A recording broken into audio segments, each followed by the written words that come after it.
आज वडोणी तालुक्याच्या वतीनं वडोणी तालुक्यातील सर्व ओबीसी समाज प्राध्यापक लक्ष्मण हाके सर व वाघमारे सर यांच्या उपोषणास पाठिंबा देण्यासाठी या ठिकाणी वडोणी तालुक्यातून मोठ्या प्रमाणातून या ठिकाणी निघालेला आहे।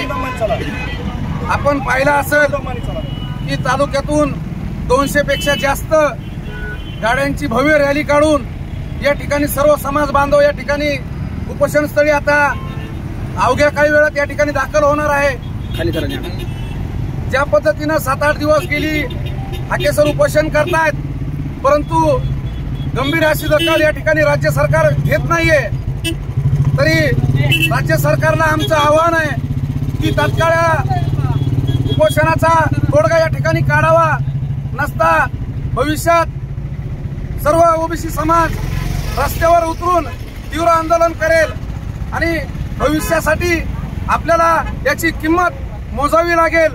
कारण की जवळच आता विधानसभेच्या निवडणुका या ठिकाणी येणार आहेत। विधानसभेच्या निवडणुकीमध्ये जर या ठिकाणी आम्हाला योग्य तो न्याय ओबीसी समाजाला दिला नाही तर विधानसभेमध्ये आम्ही सत्ताधाऱ्यांना जागा दाखवल्याशिवाय राहणार नाही। त्यामुळं या ठिकाणी सर्व आपण बघितलं की सर्वसामान्य ओबीसी समाजामध्ये तीव्र भावना अशा या ठिकाणी निर्माण झालेल्या आहेत। एक रोष त्यांच्या मनामध्ये निर्माण झालेला आहे। हा रोष तात्काळ आपण कुठेतरी आता थांबवला पाहिजे आणि सरकारने याची गंभीर दखल घेऊन माननीय होके सरांचं उपोषण या ठिकाणी सोडवण्यासाठी सरकारने गंभीरतेने उपाययोजना केली पाहिजे।